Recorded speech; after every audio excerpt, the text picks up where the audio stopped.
ఈరోజు జ్ఞానజ్యోతి 4వ వార్షికోత్సవం కార్యక్రమం భాగంగా ఇప్పుడు ముఖ్య అతిథులు ప్రసంగికులు అనేటువంటి విచ్చేసినటువంటి శ్రీ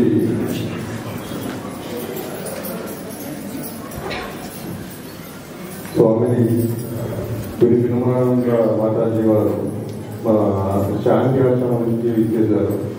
వ్యక్తి శాంతి ద్వారా ప్రపంచ శాంతి అనే లక్ష్యంతో 1917లో ఈ శాంతి ఆశ్రమం అనేది నెలకొల్పడం జరిగింది. ఎంతో మంది ఔత్సాహికులకు ఆధ్యాత్మికులకు మార్గాన్ని దిశానిర్దేశాన్ని చూపిస్తున్నటువంటి శాంతి ఆశ్రమం చూపిస్తున్నటువంటి ఉత్తర పీఠాధిపతి శ్రీ వినమానంద సరస్వతి మాతాజీ వారిని వేదిక మీద రావాల్సిందిగా ఆహ్వానించాలని కోరుతున్నాను.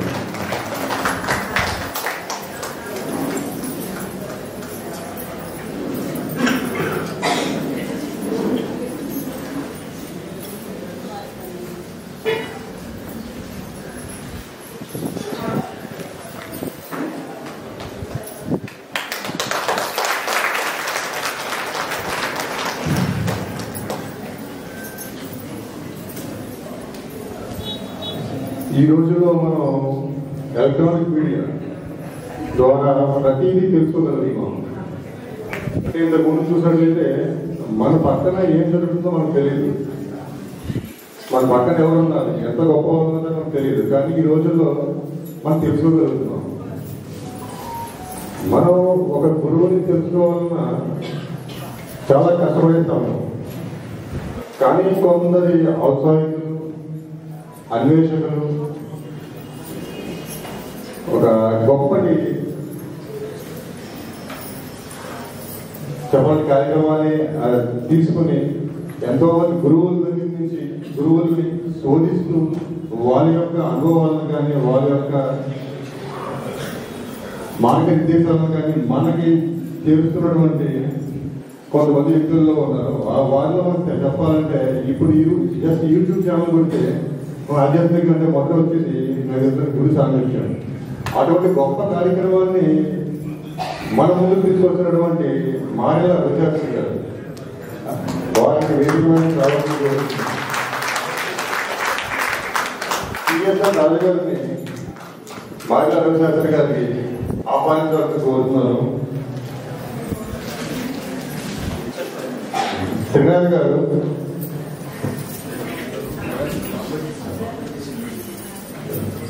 సముద్రాల గారిని వేదిక మీదకి వచ్చి మెమంటో ఇవ్వాల్సిందిగా కోరుతున్నాను.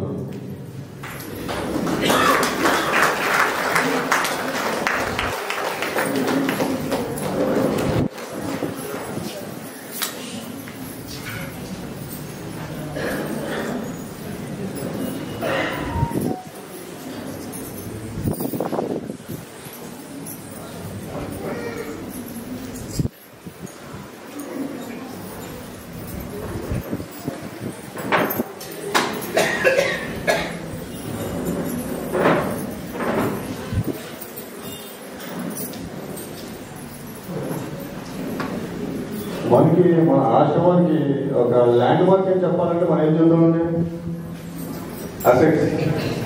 అసెక్స్ ఫ్రోజన్ ఫ్రూట్స్, అసెక్స్ ఫుడ్స్ అంటే మనకి అది ఒక మన ల్యాండ్ మార్క్. ఆ ల్యాండ్ మార్క్ అవడానికి కారణం దాని government managing chairman and managing director K Satyanarayana Murthy గారిని వేదిక మీద రావాల్సిందిగా ఆహ్వానిస్తున్నాం.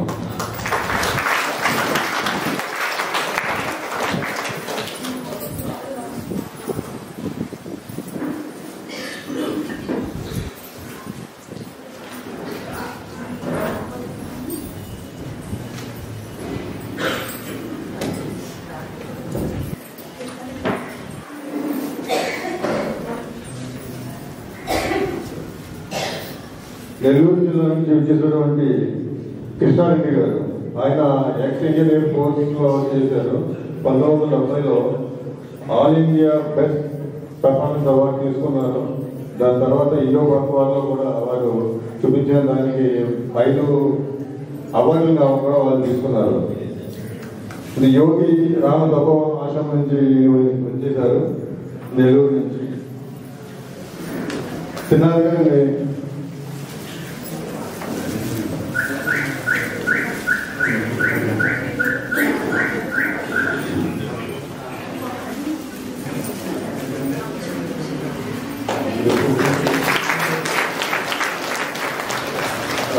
వారిని నమస్కరించవలసిందిగా కోరుతున్నాను.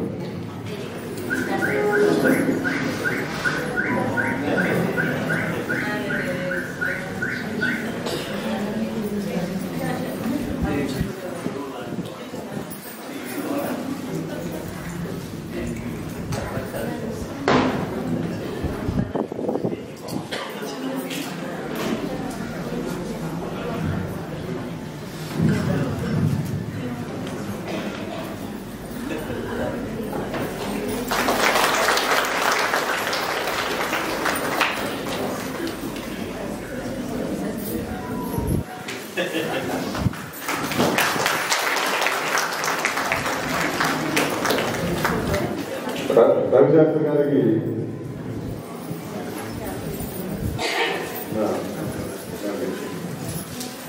ప్రాపాత్మక నోట్ ఇవ్వాల్సింది కోరుతున్నాను.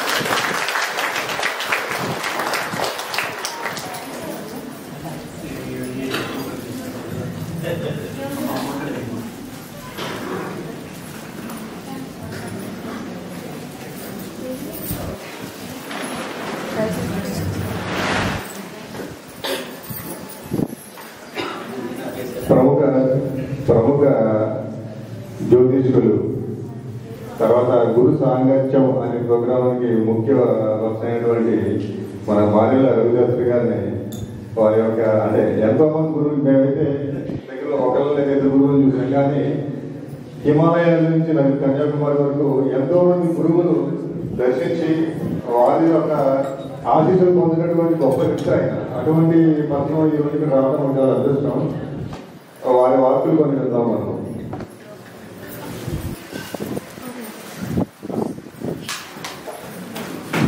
ఓం శ్రీ గురుభ్యో నమః.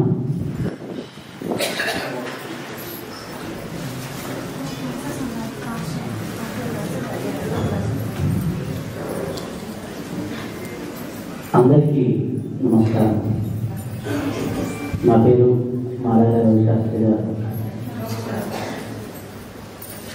నేను మొట్టమొదట 4 సంవత్సరాలు అయినా అనుకుంటాను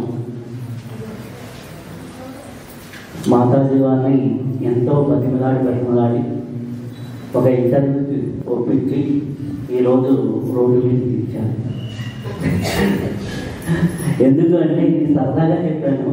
ఆవిడే అంటారు, ఎందుకంటే ఎంతోమంది గురువులు నాకు ఇచ్చింది, నేను ఎక్కడో గుర్తు తెలియకుండా సాధనలు చేసుకుంటూ ఉంటే తీసుకొచ్చి రోడ్డు మీద పడేసావు నాయన అని చాలామంది నాకు బిరుదించారు. అలా ఈవెంట్ కూడా రోడ్డు మీద పడేశాను. ఆ పడేశాను కాబట్టి ఇంతమందికి దగ్గర అయ్యాను.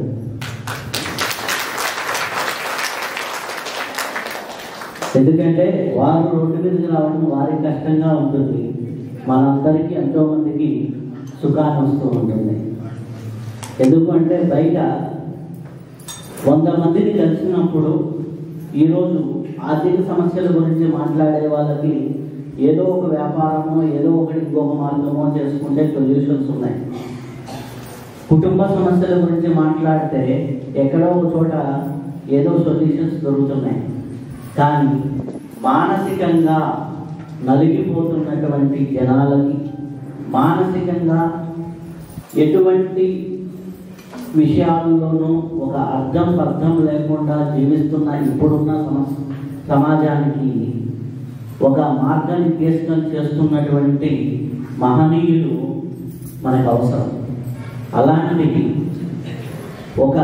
నేను కలిసినటువంటి ఎంతోమంది గురువుల్లో నేను ఒకరిని ఇంటర్వ్యూ చేసిన తర్వాత వారితో ఎటువంటి బంధాలు పెట్టుకోను. ఎందుకంటే ఆధ్యాత్మికత అంటేనే బంధం నుంచి బయటపడ్డాం. నేను కొంతమందితోనే బంధం పెట్టుకున్నాను.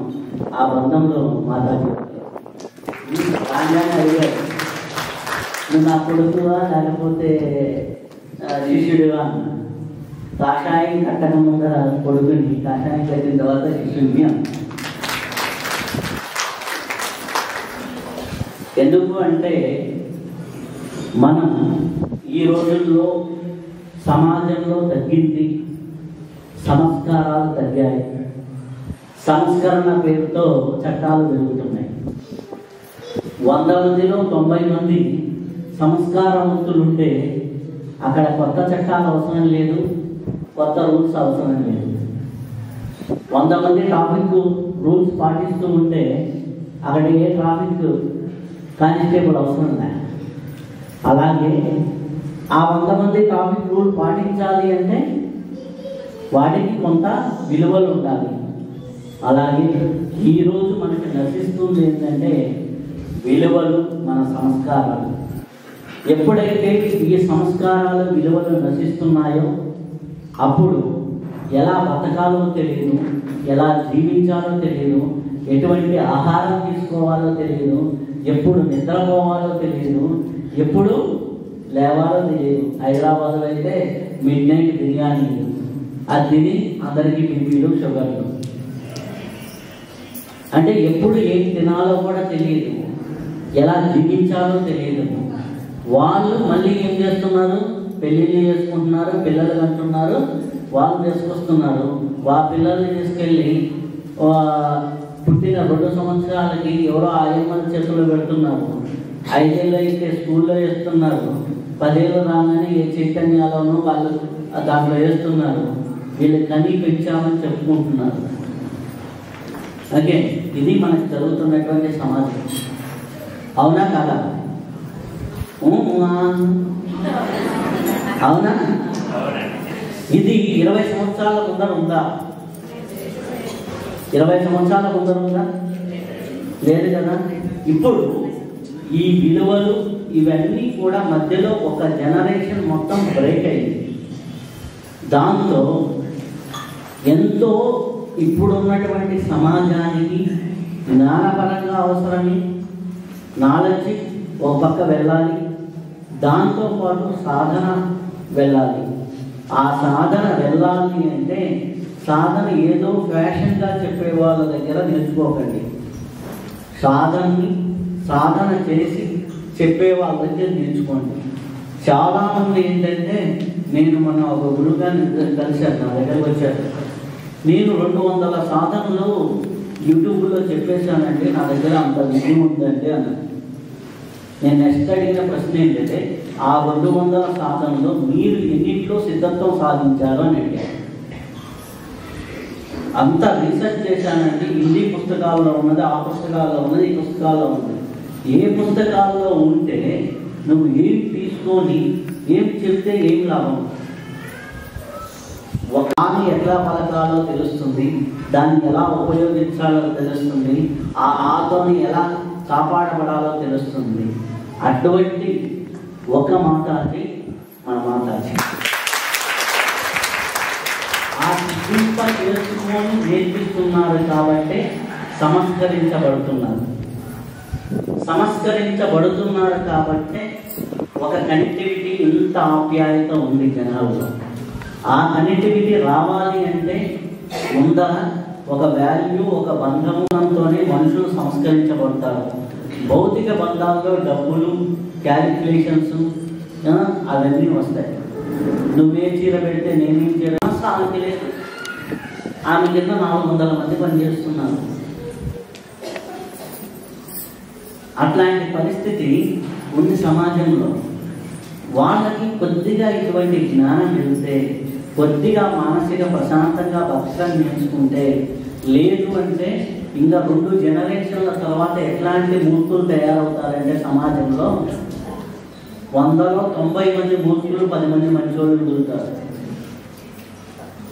ఇప్పుడున్న యూత్లోకి, ఇప్పుడున్న విద్యార్థుల్లోకి, ఇప్పుడున్నటువంటి సమాజంలోకి ఈ యొక్క జ్ఞానం వెళ్ళాలి. వెళ్ళకపోతే నెక్స్ట్ రాక్షసుల మధ్యలో మనుషులు బతుకుతారు. రావణ సామ్రాజ్యంలో తులసి మొక్కల్లాగా, గంజాయి మొక్కల మధ్యలో తులసి మొక్కల్లాగా సమాజం తయారవుతుంది. కాబట్టి నేను సమాజంలోకి వెళ్ళి చూస్తున్నాను కాబట్టి ఎంత మూర్ఖత్వం, ఎంత దారుణంగా తయారవుతుంది సమాజం అంటే, అసలుకి విలువ అనే పదానికి వాల్యూ లేకుండా ఎలా ఉన్నా డబ్బు సంపాదిస్తే చాలు. అదేదో సినిమాలో ఉంది, సీఎం కొడుకు పందైనా నేను పెళ్లి చేసుకుంటానని. అలాంటి స్థితికి మన సమాజం దిగజారుతుంది. ఒక డబ్బే వాడి విలువ, డబ్బే వాడి సంస్కారం, డబ్బే అన్నీ. డబ్బున్నోడు ఏం చేసినా కాదు. ఇలాంటి సంస్కార టీచింగ్స్లో నుంచి, ఇటువంటి దాని దగ్గర నుంచి ఎంతోమంది ఇప్పుడిప్పుడే మారుతున్నారు. ఇలాంటి కల్చర్, సైన్సే ముఖ్యము, ఇదే ముఖ్యము అన్న అమెరికా ఎన్నో పాశ్చాత్య దేశాలు మన ఎపిసోడ్లను చూసి మన దేశానికి వచ్చి సంస్కారం నేర్చుకుంటుంటే మనం మన సంస్కారాన్ని వదులుకుంటూ వెళ్తున్నాం. ఆ సంస్కారాలు ఇంతకు ముందర ఇళ్లలో ఉన్న అమ్మమ్మలు నాయనమ్మలు నేర్పించేవారు. ఇప్పుడు చాలామంది ఇళ్లలో అమ్మమ్మల్ని నాయనమ్మల్ని ఉంచకుండా వృద్ధాశ్రమాల్లో పడేస్తున్నారు. సో ఇప్పుడు ఏంటి, ఈ సమాజానికి సంస్కారంగా విలువలతో కూడిన, వాల్యూస్తో కూడిన మనకి సమాజం తయారవ్వాలి అంటే అది బయట నుంచి ఇప్పుడు నేను చెప్పినట్టు మాటలతో చెప్తే కాదు, అంతరం నుంచి, ఆత్మ నుంచి ఉద్భవించాలి. ఆ ఉద్భవించాలి అంటే మనం ఏదో ఒక సాధన చేయాలి. అది యోగ సాధన, ధ్యాన సాధన, మంత్ర సాధన, ఏం చేస్తారు అనేది అది కాదు. ఇక్కడ మీ అదృష్టం మంచి తులసి వనంలో తులసి మొక్కలాగా అవ్వడానికి మీరు వచ్చారు. మీలో ఏదైనా గంజాయి తత్వాలు ఉన్నా అవి ఎగిరిపోతాయి. ఎందుకంటే 100 మంది మంచి వాళ్ళ మధ్యలో ఒక్క రజో గుణము, రాక్షస గుణ లక్షణాలు ఉన్న అవన్నీ ఒక్కోటి పలచబడిపోతూ ఉంటాయి. ఎప్పుడైతే ఆ గుణాలన్నీ మనలో నుంచి వెళ్ళిపోతాయో అప్పుడు ప్లెయిన్గా తయారవుతాం. ఎప్పుడైతే ప్లెయిన్గా ఉన్న వాళ్ళు ఒక కుటుంబంలో ఉంటారో, పాజిటివ్ వైబ్రేషన్స్ ఉన్న వాళ్ళు ఒక కుటుంబంలో ఉంటారో, ఆటోమేటిక్గా ఆ కుటుంబం అంతా సంస్కరించబడుతుంది. వాళ్ళు ఏం నోటి తెచ్చి చెప్పగలరు. ఇప్పుడు చూడండి, వివేకానందుడు all power is within you, you can do anything and everything, believe in that. సర్వశక్తులు నీలోనే ఉన్నాయి, నువ్వు ఏదైనా చేయొచ్చు, ఎలాగైనా చేయొచ్చు అంత. ఇది మన ఇంట్లో, మన వీధిలో ప్రతి ఒక్కటి చెబుతాడు. కానీ వివేకానందుడు చెప్పింది ఇంకా 100 సంవత్సరాల తర్వాత కూడా బతికుంది. అంటే ఆయన ప్రాణశక్తి అంత ఉంది. మన ప్రాణశక్తి ఎంత ఉంది? మన ప్రాణశక్తి మన ఇంట్లో ఉన్న వాళ్ళు మన మాట వినేటట్టు కూడా లేదే. మన పిల్లవాడు మన మాట వినేటట్టు లేదే. మన ఇంట్లో భార్య కావచ్చు, భర్త కావచ్చు, మాట వినేటట్టు లేదే. ఆ ప్రాణశక్తిని పెంచుకోవడానికి, ఆ ప్రాణశక్తితో మనల్ని మనం సంస్కరించుకుంటూ మన చుట్టూ ఉన్న వాళ్ళని సంస్కరిస్తే మన కుటుంబంలో ఉన్న వాళ్ళ ముందర మనం హాయిగా ఆనందంగా బతుకుతాం. బాధ్యతలను విస్మరించి కూడా సాధన చేయొద్దు. బాధ్యతే సాధనే. సాధన అంటే నిజమైన సన్యాసి అంటే ఏంటి? సమాజాన్ని తన కుటుంబంగా స్వీకరించిన వాళ్ళు నిజమైన సన్యాసి. కుటుంబ బాధ్యత నుంచి సమాజాన్ని తన బాధ్యతగా స్వీకరించిన వాళ్ళు సన్యాసత్వంలోకి వెళ్తారు. ఏదో కాషాయం కట్టుకొని అన్ని వదిలేశారని కాదు, అది పెద్ద సాహసం. ఆ సాహసంలో జరిగేదేంటి? ఎంతో మంది కర్మలు, వ్యక్తిగత కర్మలు కాదు, ఎంతమంది కర్మలు వాళ్ళు అక్కడ కాషాయం కట్టుకొని ఏం చేయాలి. వాడి కాళ్ళు నొప్పులు ఉంటాయి, ఒకటి ఒళ్ళు నొప్పులు ఉంటాయి, ఇంకో నొప్పులు ఉంటాయి, అవన్నీ వచ్చి తగులుకుంటుంటాయి. సాధనలో అన్ని బాధలు లోపల అనుభవిస్తూ వాళ్ళు క్లీన్ చేసుకుంటూ ఎప్పటికప్పుడు శుద్ధి అవుతూ ఇంతమందిని క్లీన్ చేయాలి. అంతటి బాధ్యత స్వీకరించిన వాళ్ళే మన గురువులు. అది చిన్న విషయం కాదు. అలా అంతటి బాధ్యత మన సమాజాన్ని ఉద్ధరించే బాధ్యత కాకపోయినా మన ఇంటిని సంస్కరించే బాధ్యత, లేకపోతే మన చుట్టూ ఉన్న వాళ్ళని సంస్కరించే బాధ్యత, మన చుట్టూ ఉన్నటువంటి పరిస్థితులను సంస్కరించే బాధ్యత, అంతటి ప్రాణశక్తిని మనం పొందే విధంగా ప్రతి ఒక్కరూ సాధన చేస్తూ ఉంటే ఆ సాధనతో వారి జీవితాల్లో సంస్కరణ వస్తుంది. సంస్కరణ ఎప్పుడైతే వచ్చిందో ఆటోమేటిక్గా రెస్పాన్సిబిలిటీ పెరుగుతుంది. రెస్పాన్సిబిలిటీస్ ఎప్పుడైతే పెరుగుతాయో ఆటోమేటిక్గా అవి రెగ్యులర్గా ఆచరించడం అనేది అలవాటు అవుతుంది. ఆ రెగ్యులర్గా ఎప్పుడైతే అవి ఆచరిస్తూ ఉంటారో అది ఒక వ్యవస్థీకృతంగా తర్వాత జనరేషన్కి వెళ్తుంది. మా అమ్మ ఇలా చేసేది అని కూతురు ఆటోమేటిక్గా ఆచరించడం మొదలు పెడుతుంది. మా అమ్మ ఇలా పప్పు వండుతుంది, కూతురు అలవాటు అయిపోతుంది. మా అమ్మ ఇలా చీర కట్టుకుంటుంది, కూతురికి అలవాటు అయిపోతుంది. నువ్వు స్పెషల్గా నేర్పించవల్లా, దానికి స్పెషల్ సాధనలు అవసరం లే. నువ్వు ఇంట్లో దీపారాధనగా మా అమ్మ ఇలా చేసేది నేను చేస్తున్నా. ఇలాంటి సంస్కార ప్రక్రియ అనేది సమాజంలోకి బాగా వెళ్ళాలి అంటే మీరు చేయవలసింది సరైన గురువుని పట్టుకోవడం. ఆల్రెడీ సరైన గురువుని పట్టుకున్నారు, సరైన ప్రదేశంలో ఉన్నారు, సరైన స్థానంలో ఉన్నారు. ఏ జన్మ సుకృతము, మీరు చేసిన పుణ్యము సరైన గురువు దగ్గర ఉన్నారు.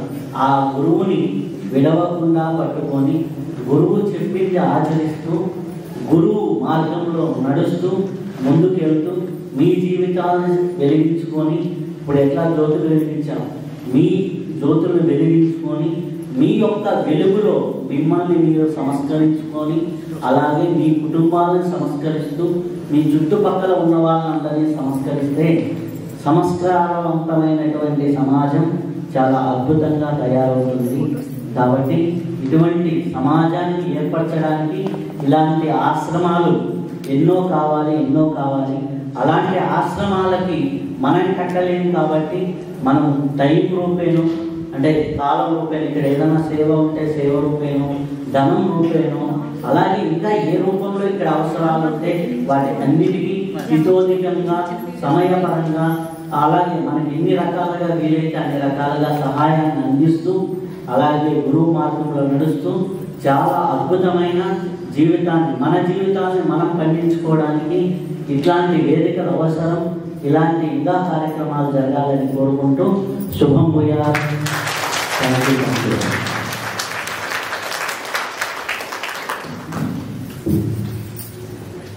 శాంతి ఆశ్రమం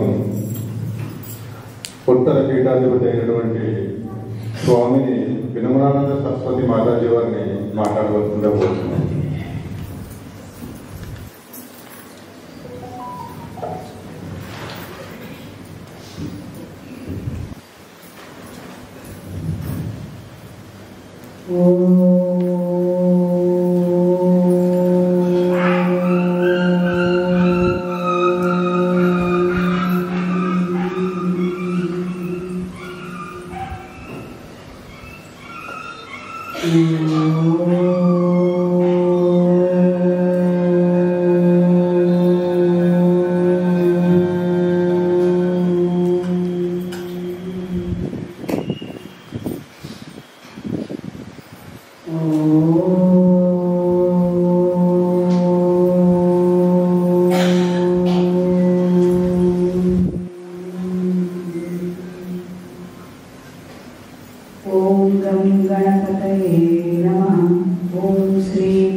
మార్గదర్శకంగా శాంతి ఆశ్రమంలో చిరకాల బంధం ఉంది. వారికి ఎప్పుడు కూడా శాంతి ప్రార్థన అందరితో చేస్తుంటారు.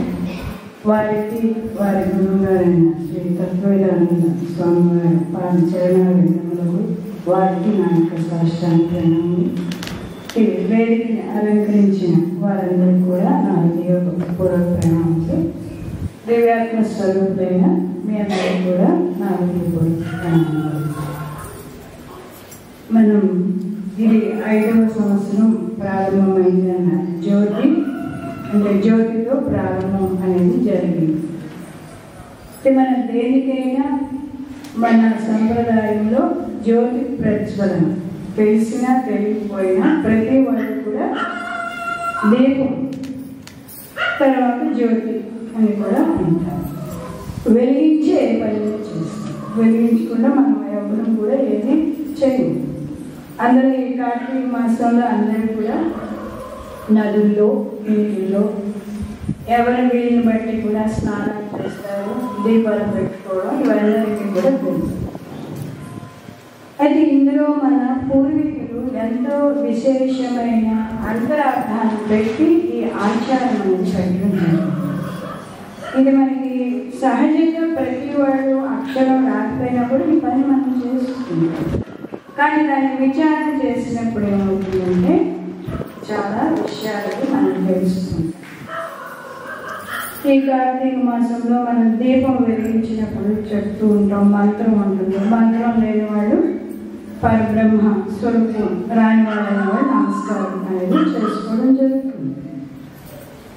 శాంతి ప్రార్థన అమ్మగారు ఎప్పుడు చేయిస్తున్నారు, అందులో దివ్య తేజస్సును గ్రహించుకున్నాను. పూజ్య ఓంకార స్వామి గురించి మేము చాలా తెలుసు, అయినప్పటికీ కూడా ఒక్క నిమిషం వారి గురించి చర్చించుకున్నాం. వారి 1917లో శాంతి ఆశ్రమం అనేది ఒక కికాణ అరణ్యంలో పులులు అన్నీ కూడా తిరిగే అరణ్యంలో స్థాపించడం జరిగింది.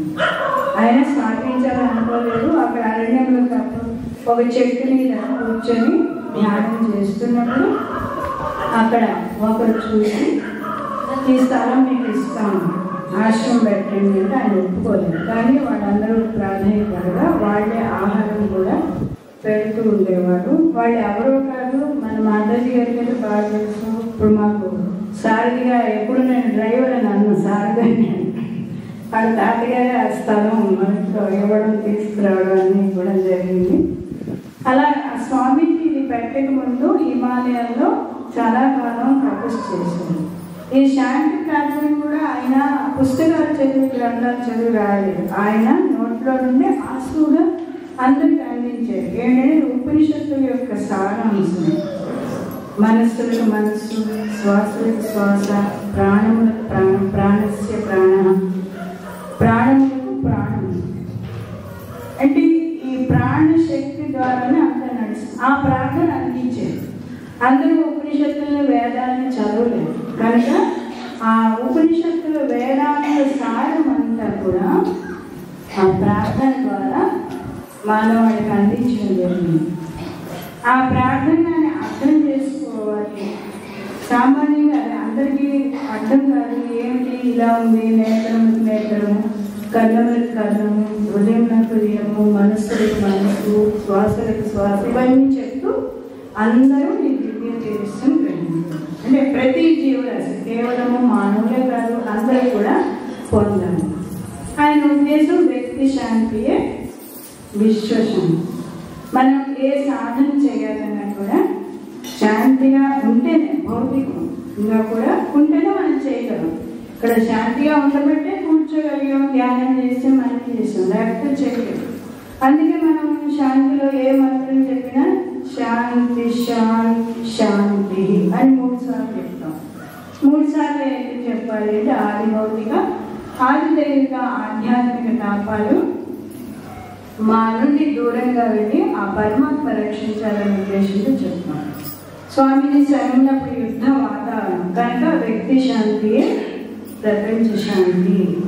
మతము అంటే శాంతికి మార్గం ఏదైతే చూపిస్తుందో అదే మతము అని వాళ్ళు చెప్పారు. ఈ ప్రార్థన అందరితో చేయిస్తూ ఉచ్ఛ్వాస విశ్వాసంలో శాంతిని అనుభవించండి. మీరు ఏ మతం వాళ్ళైనా మీ భగవంతుని ఏ పేరుతో పిలుస్తున్నారో ఆ నామంతోనే ఉచ్ఛ్వాస విశ్వాసాన్ని గమనించండి అని చెప్తూ ప్రారంభంలో మంత్రశాలం చేయించారు.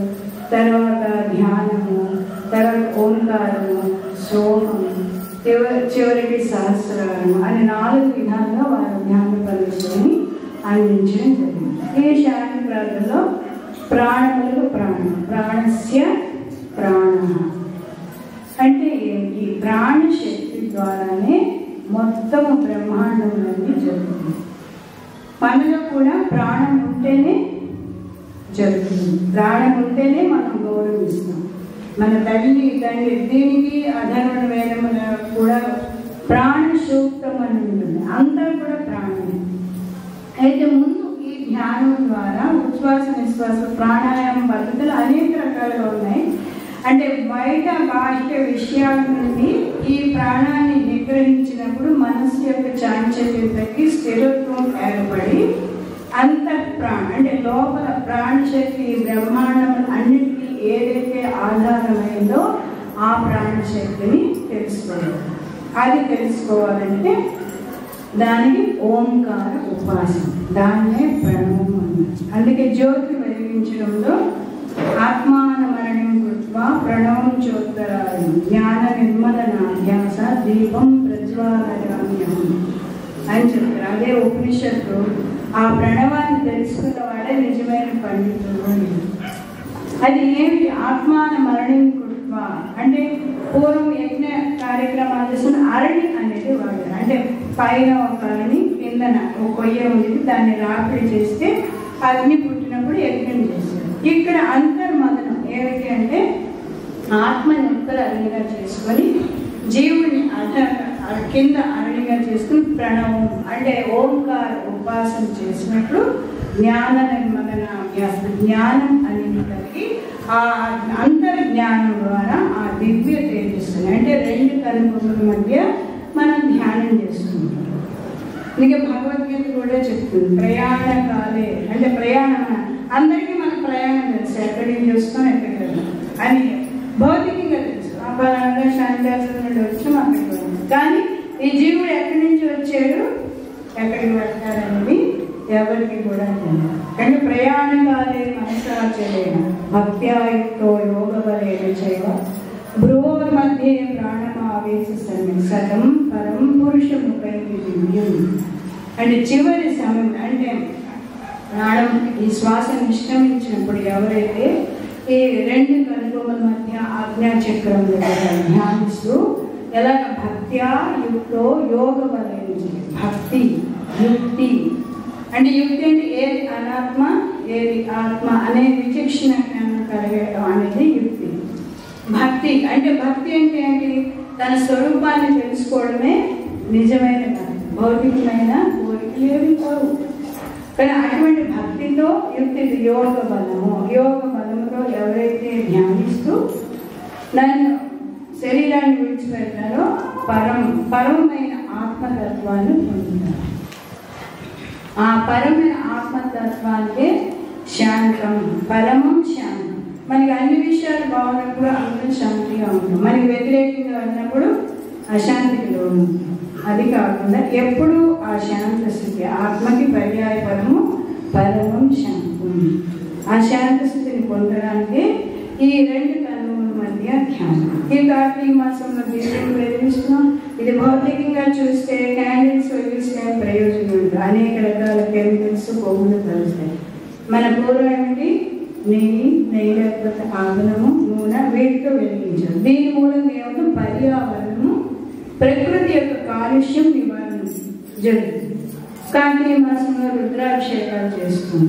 రుద్రాభిషేకంలో అర్థం ఏంటి? అంతా ప్రకృతి యొక్క ఉపాసన. నమో వృక్షాణాంపతయే నమః.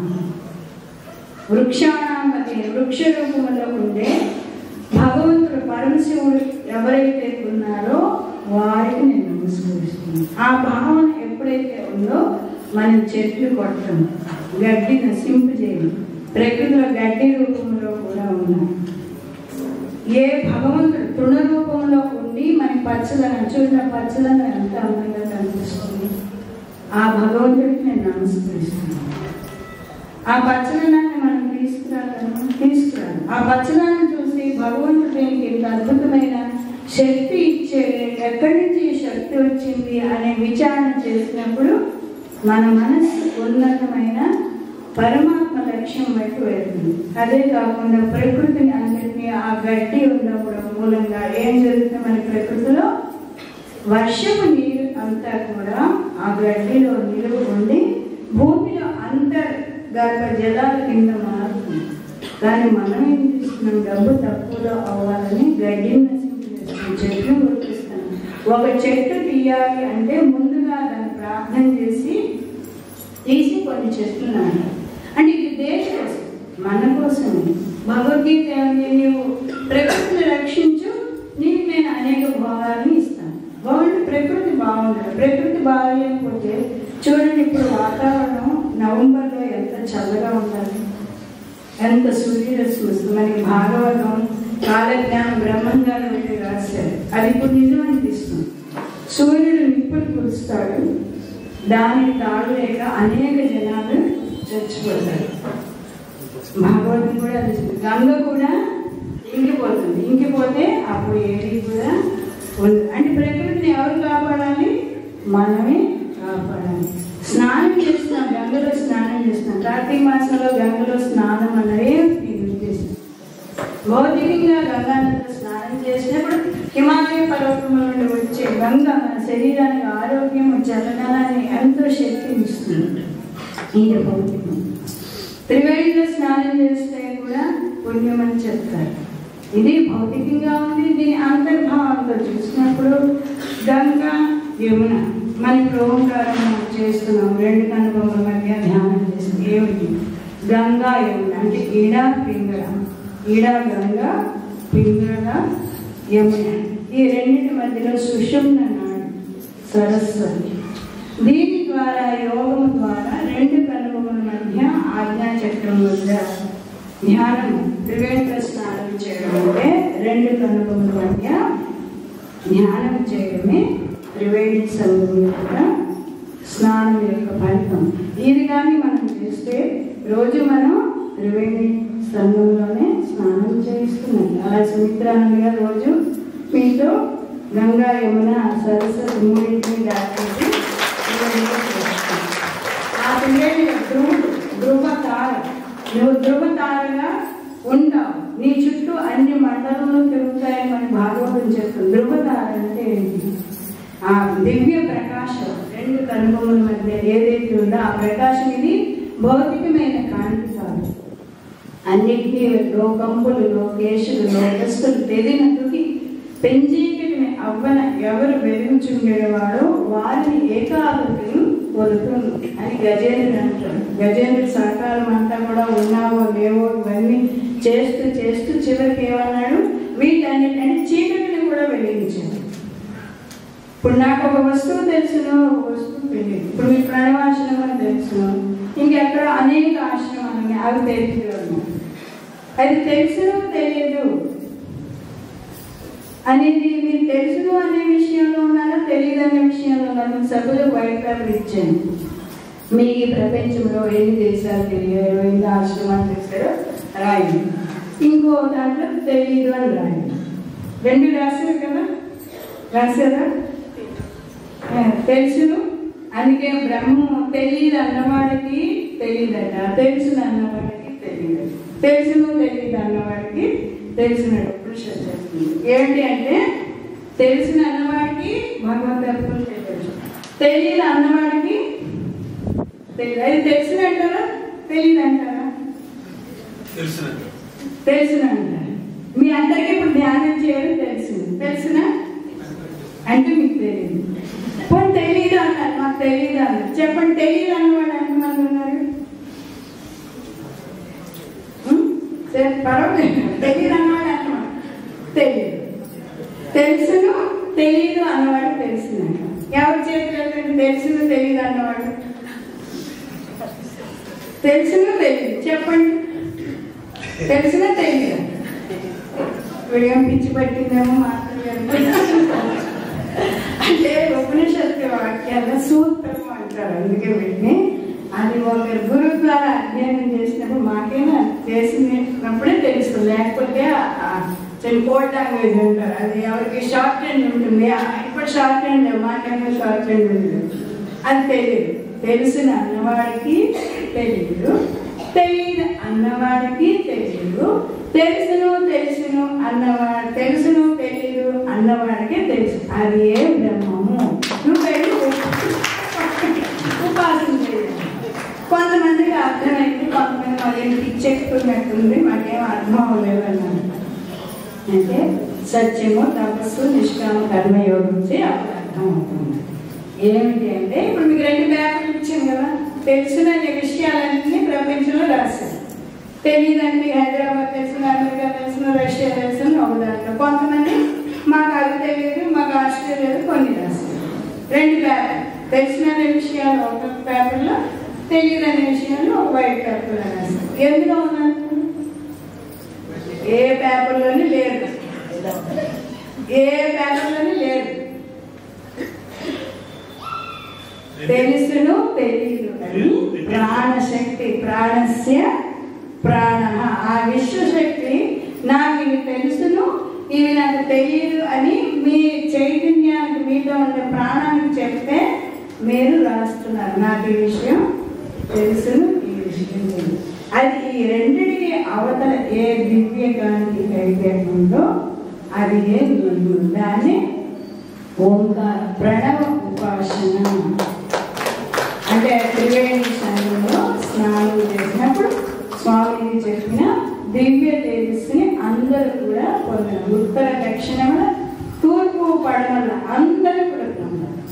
ఉత్తర దక్షిణములు అంటే దక్ష అంటే విషయవాసంలో ఇరుక్కోవడం. ఉత్తర మన మహాప్రస్థానానికి వీళ్ళందరూ ద్రౌపది పాండవులు వెళ్తున్నారంటే తరించి వెళ్ళే మార్గం ఉత్తర.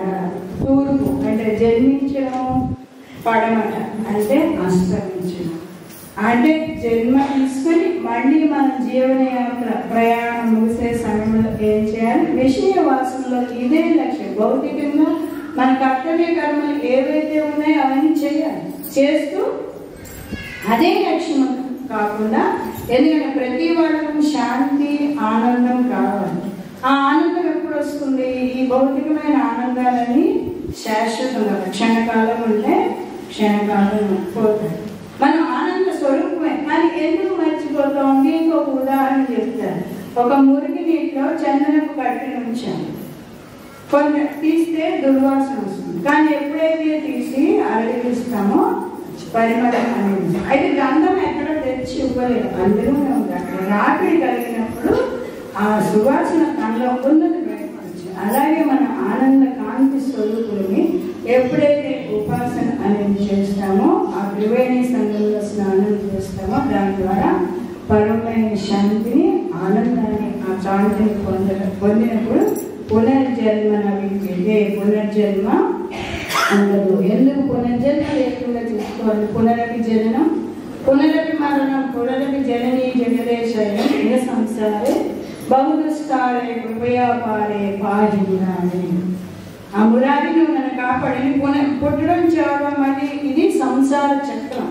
ఇది చాలా గర్భంలో ఉన్నప్పుడు కూడా శిశువు దుఃఖం పడతాడు. తర్వాత వృద్ధాప్యం, జర, వ్యాధి ఇవన్నీ కూడా మనకి చాలా దుఃఖం. మురారి, ఆ మురారి నన్ను రక్షించారు.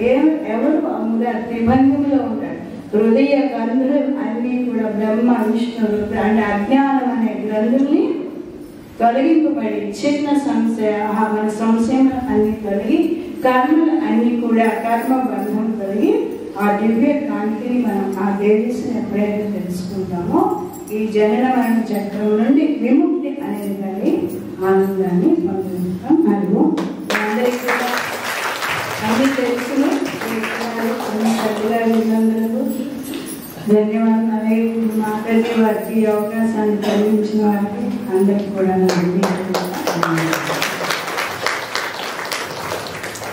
ఆత్మతత్వాన్ని, క్రమం గురించి మరియు త్రివేణి సంఘం గురించి వివరించినటువంటి మాతాజీ వారికి ధన్యవాదాలు. మనందరం ఒకసారి అభినందన చేస్తున్నాం.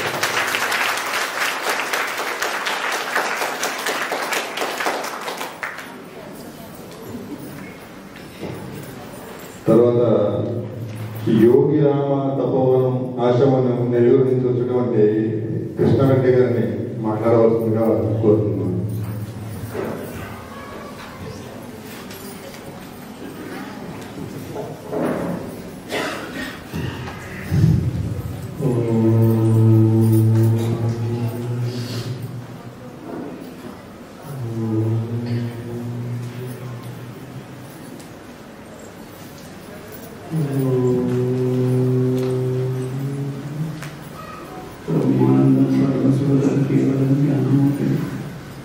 ద్వంద్వాతీతం గగన సదృశ్యం తత్వమస్యాది లక్ష్యం ఏకం నిత్యం విమలం అచలం సర్వదీ సాక్షిభూతం భావాతీతం త్రిగుణరహితం సద్గురుం తం నమామి.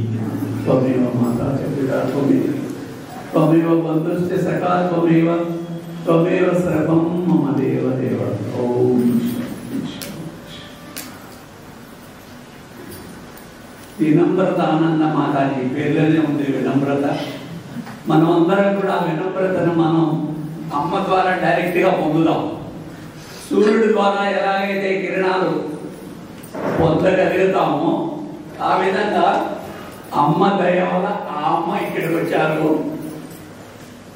కాబట్టి వినయం, విధేయత, వినమ్రత, ఆనంద మనం అందరం వినయమంతులుగా అయిపోయాం.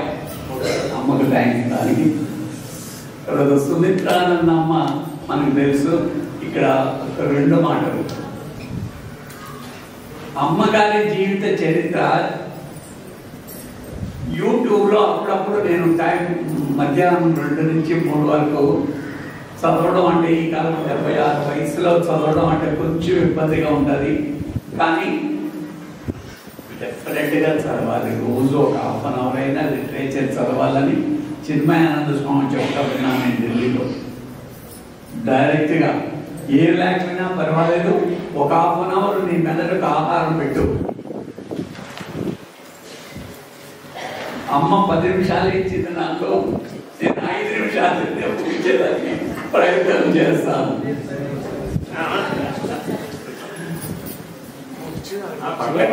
కాబట్టి అమ్మాయి చరిత్రను చూడండి ఎట్లా కుదిరింది. సిస్టర్ నేను రావాల్సిన నెల్లూరు నుంచి చాలా ఎలా చెప్పాలో తెలియదు, కానీ సద్గురు సేవా ట్రస్ట్ అనేది 2008లో ఫౌండరు, ప్రెసిడెంట్, భగవంతుడి దయవల్ల నేనే అయినాను.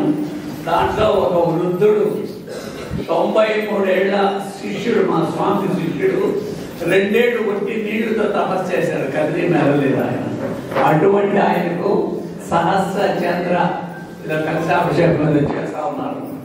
అమ్మ ఒక మాట చెప్పాను, ఎందుకు ఇటువైపు అమ్మ కూడా చెప్పాను నేను మెసేజ్లో. అమ్మ నాకు 2 ఉన్నాయి, ఇప్పుడు అటు పోవాలన్నా ఇటు పోవాలన్నా తెలియదు. అటు అంటే సద్గురు, నా సొంత సద్గురు ఆయన, చిన్నప్పటి నుంచి కాపాడినటువంటి మహాత్ముడు, ఆయన శిష్యుడు. అందులో నేను ప్రెసిడెంట్ అయిపోయి సద్గురు సేవ ట్రస్ట్ ప్రెసిడెంట్ నేనే, లేకపోతే ఎట్లా. ఇటు చూస్తే అమ్మవారిది అద్భుతం. ఎందుకు అమ్మ అంటే నాకు ఇంకా మా అమ్మ గుర్తుకొస్తుంది. అందరూ అంతే, మీ స్థితి కూడా అంతే. అమ్మ చెప్పే మాటలు, అమ్మ చెప్పే ఆధ్యాత్మిక చూసే భాష పక్కన పెట్టి అమ్మ ప్రేమను చూశారు.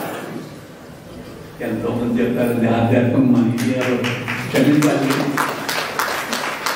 వీటికి గురువే.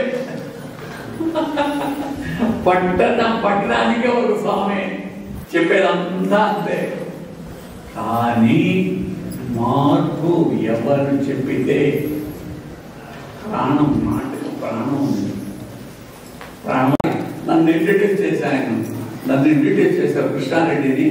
నేను స్వచ్ఛతానంద స్వరూపంగా, నా నిజ స్వరూపం, నా పేరు, నా ఊరు ఏంటి కృష్ణారెడ్డి కాదు. వీడు ఎప్పుడో పడిపోతాడు. మొన్న వచ్చాడు, 76 ఏళ్ళు చదువు వచ్చాడు, ఇంకొక 10 ఏళ్ళు మా అంటే వెళ్ళిపోతాడు. వాడు కాదు నేను, అది ఓన్లీ సొక్కాయి. ఈసారి వచ్చినప్పుడు కలుసుకుందాం. నేను కూడా అమ్మకు ఒక బిడ్డని, తప్పనిసరిగా ఆశ్రమం నేను కూడా వదలను. వీలైనంత వరకు వస్తాం, పోదాం. అందరం కూడా భక్తిగా శ్రద్ధగా చేయాల్సిన మన విధుల్ని మనం చేస్తే చాలు. మనం అంటారు జనరల్గా ఇంకొక చిన్న మాట పెట్టుకుంది సార్, ఈ యోగం నా అనుభవాన్ని బట్టి చిన్నప్పటి నుంచి అదే ధ్యాస ఉంది. కాబట్టి ఈ యోగులు, మహాత్ములు, ఈ శాస్త్రాలు, ఈ ఉపనిషత్తులు ఇవన్నీ చూసి అమ్మా ఇవన్నీ నేను ఎప్పుడు చేసేది, ఇవన్నీ సాధ్యమా అనుకుంటే ఇవన్నీ అందరికీ అవసరం. అందరికీ ఇలాంటి వాళ్ళకి అవసరం. మనకు అవసరం ఏంటి? భగవంతుడు మనకి ఏ పాత్ర ఇచ్చాడు డ్రామాలో, ఆ పాత్రని ధర్మవంతంగా చేస్తూ భగవన్నామాన్ని నిరంతరం చేసే నిరంతరం ధ్యానం కూర్చుంటాం, మంచిదే. ధ్యానావస్థలో మనం ఒక స్థితికి రావాలంటే కర్మయోగంలో 100% సక్సెస్ అయితే కానీ ధ్యానం కూర్చోవలసింది. గట్లనే కర్మయోగంలో నువ్వు పరిపక్వత చెందిన కానీ అది రాదు. కానీ అట్లా మొదలకుండా అమ్మ చెప్పి మనం చేస్తూ ఉండాలి. చేద్దాం. మనమందరం కూడా మోక్షం ముందుగా అందరం పొందాము. చెప్పండి. ఆత్మస్వరూపులం. మనం ఎప్పుడూ ఆత్మస్వరూపులమే అనుకుంటూ ఉంటాం. బాడీ అని మనసు అది రకరకాలుగా అనుకుంటూ ఉంటాం. అవన్నీ మబ్బులు, సూర్యుని కప్పిన మబ్బుల్లాగా మన ఆలోచనలు మాత్రమే. అసలు మనం అందరం యాక్చువల్గా మా స్వామి చెప్పారు, ప్రజ్ఞారాయణ స్వామి, నువ్వు ఎవరు ఉంటే క్లాస్ అయిన తర్వాత సచ్చిదానంద స్వరూపుణ్ణి పేరు చెప్పకూడదు, కనీసం అంటన్నా ప్రాక్టీస్ చేయమని. కాబట్టి మనకి ఇది ఒక స్వప్నం లాంటి ప్రపంచంలో ఒడుదుడుకులు మీకు ఏం భయపడాల్సిన లేదు. మనం ఆత్మస్వరూపం అమ్మను పడుతున్నాం. ఇంకొకరికి కూడా ఈ జ్ఞానాన్ని ఇవ్వాలని కోరుతూ ఈ అవకాశం కల్పించినటువంటి శాంతి శాంతి శాంతి. మనకి ముఖ్య విశిష్ట అతిథి, మనకు బాగా పరిచయమైన వ్యక్తి, ప్రస్తుత JNTU విశ్వవిద్యాలయ ఇన్ఛార్జ్ వైస్ ఛాన్సలర్ అయినటువంటి మురళీకృష్ణ గారిని వచ్చి జ్యోతి తెలియజేస్తుంది గారిని మెమెంటో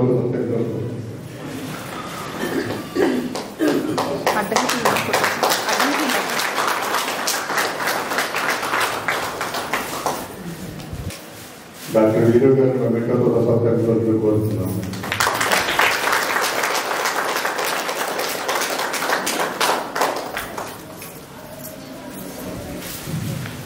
సుమారు 35 years టీచింగ్ ఎక్స్పీరియన్స్, సుమారు 25 బుక్స్కి ఆధారైంది.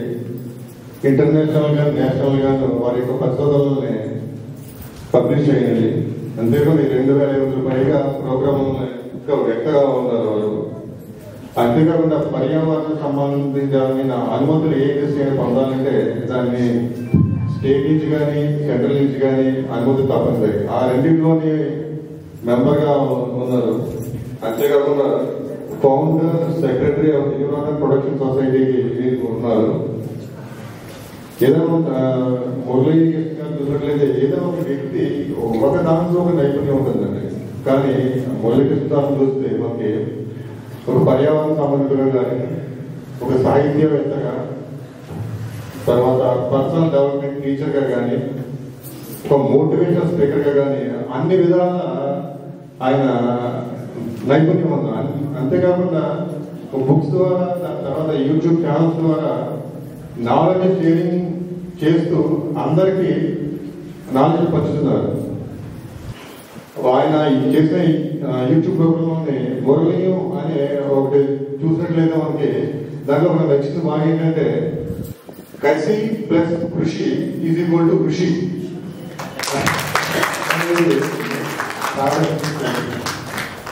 సో మురళీకృష్ణ గారిని మాట్లాడవలసిందిగా కోరుతున్నాను.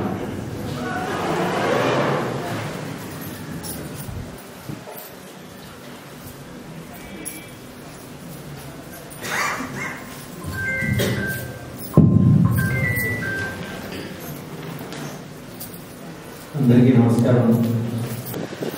నాకు తెలిసిన పాయింట్ ఒక 2-3 మంచి విషయాలు చెప్తాను. ప్రతి వాడికి కొన్ని గోల్స్ ఉంటాయి లైఫ్ లో, ప్రతి మనిషికి ఉంటాయి. నాకు కొన్ని గోల్స్ ఉన్నాయి. నాకున్న గోల్స్ ఏంటంటే,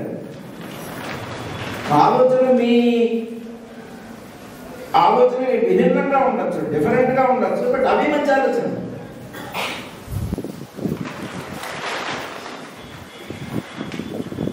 ఒక 1 or 2 పాయింట్స్ ఏంటంటే, ఉత్తమే క్షణకోపస్య అధమే అహోరాత్రం పాపిష్టే మరణాంతకం అన్నారు. ఉత్తముడు అనేవాడికి కోపం వస్తుంది, రావాలి. కానీ ఆ కోపం ఎంత ఉండాలట? క్షణకోపస్య, క్షణకాలమే ఉండాలి. అంటే నీకు వచ్చిన కోపం మీద నీకు పూర్తి కంట్రోల్ కనుక ఉంటే వాడు ఉత్తముడు. అధమే అహోరాత్రం.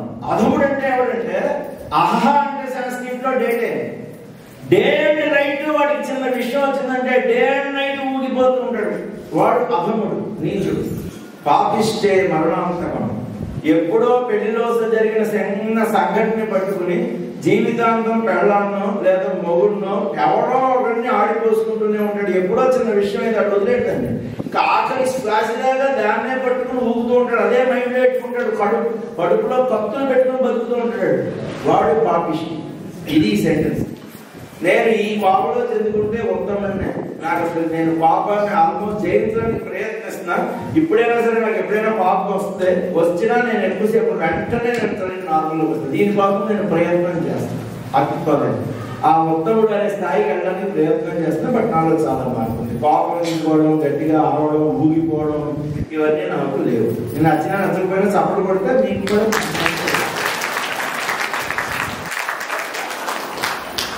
నేను ప్రపంచ చరిత్ర సాగించిన అన్ని పుస్తకాలు మంచి మూడ్లోకి వచ్చి 7-8 గంటలు మాట్లాడే అవకాశం ఇస్తే 18 భాషల్లో 1000 కొటేషన్స్ నాకు కూడా తెలియకుండా 4 మీద వస్తాయి. నాట్యం చేస్తాయి. 8 భాషల్లో పాటలు పాడతాను. అది పక్కన పెట్టి ఎందుకు చెబుతానంటే ఈ అన్ని పుస్తకాల యొక్క సారాంశం నాకు బాగా నచ్చిన విషయం ఒకటి ఉంది. అదేంటంటే వార్ అండ్ పీస్ అనే బుక్ రాసాడు లియో టాల్స్టాయ్. అందులో నేను చెప్పాడంటే పరస్పరం ప్రశంసించుకుందాం, ప్రశాంతంగా జీవిద్దాం. ఒకళ్ళని ప్రశంసించుకోవాలి. అవతల వ్యక్తిలో నువ్వు కనుక వాడిని ఏదైనా చిన్నగా తప్పుగా మాట్లాడేవనుకో, నెగిటివ్ గా మాట్లాడేవనుకో, నీలో లేని కూడా కల్పించి 100 నెగిటివ్ మాట్లాడతాడు. నీ ప్రశాంతత పోతుంది. అదే నువ్వు వాళ్ళలో ఉన్న మంచి చెడుని పక్కన పెట్టి మంచిగా మాట్లాడేవనుకో, అది నీలో ఉన్న ఆ మంచి గుణాన్ని 100 రెట్లు పెంచి చేసి చెప్తాడు. మన జీవితం హ్యాపీగా ఉంటుంది. ఎప్పుడు ఒకళ్ళు వెరీ గుడ్ అంటే ఎంత ఉంటుందండి. అసలు కాళిదాస్ ఏం చెప్పాడంటే జాగ్రత్తగా పరగుణ పరమాణు పర్వతీకృత్య నిత్యం. పరం అంటే ఇతరుడు, గుణం అంటే మంచి క్వాలిటీ, పరమ అంటే అబ్సల్యూట్, అణు అంటే అణు యాటం. అవతల వ్యక్తిలో అణువంత మంచి గుణం ఉన్నా పర్వతీకృత్య నిత్యం, దాన్ని పర్వతం అంతా పెద్ద చేసి చెప్పాడు. ఎప్పుడు నిత్యం. అవసరం ఉంటే అలాగే చెప్తా, అవసరం లేకపోయినా అవకాశాన్ని క్రియేట్ చేసుకుని మరీ చెప్పాలి. ఇప్పుడు మాతాజీ గురించి చెప్పాలనుకోండి, ఎవరితోనే అక్కడ బయట మాట్లాడుతున్నాము, ఆ సందర్భం రాకపోవచ్చు, క్రియేట్ చేసి ఆవిడ గురించి మంచిగా చెప్పాలి. అది అంత అద్భుతమైన సెంటెన్స్ చెప్పాడు కాళిదాసు. పరగుణ పరమాణు పర్వతీకృత్య నిత్యం. అసలు అవతల వ్యక్తి మీకు బంగారం మైనింగ్ ఎలా చేస్తారంటే, మీకు 100 టన్నుల చెత్త డస్ట్ అండ్ డర్ట్ అలా తీసేస్తూ ఉంటే చిన్న ముక్క బంగారం కనపడదు. ఆ తీసేవాడికి దృష్టి అంతా ఆ చిన్న బంగారం ముక్క మీదే ఉండాలి, కానీ ఈ టన్నుల కొద్ది ఉన్న చెత్త మీద దృష్టి ఉండకూడదు. ఒక మనిషితో మనం మాట్లాడేటప్పుడు అతనిలో ఉన్న చెడ్డ క్వాలిటీస్ మీద మన దృష్టి ఉండకూడదు. అసలు అతనిలో ఏదో ఒక మంచి క్వాలిటీ ఉంటుంది. ఆ ఒక మంచి క్వాలిటీని పట్టుకుని పర్వతం అంత పెద్ద చేసి నలుగురికి చెప్తే వాడు నీ గురించి చాలా చక్కగా చెప్తాడు, జీవితం సుఖాంగంగా ఉంటుందని లియో టాల్స్టాయ్ చెప్పాడు. పరస్పరం ప్రశంసించుకుందాం, ప్రశాంతంగా జీవిద్దాం. ఇంకా నా లైఫ్ నా గోల్స్ కి కనుక వస్తే, రాముడిని ఇంట్రడ్యూస్ చేసేటప్పుడు వశిష్ఠుడిని ఇంట్రడ్యూస్ చేయమన్నాడు పట్టాభిషేకం. అప్పుడు రాముడి గురించి ఏం చెప్పలేదు వశిష్ఠుడు, ధర్మం గురించి 2 గంటలు మాట్లాడి. అదే ఆయన ఇంట్రడక్షన్. అలా ఇప్పుడు నా గోల్, నేను ఒక స్టోరీ చెప్తాను, దాన్ని బట్టి నేను ఆ గోల్ ఏంటో మీరే గ్రహించండి.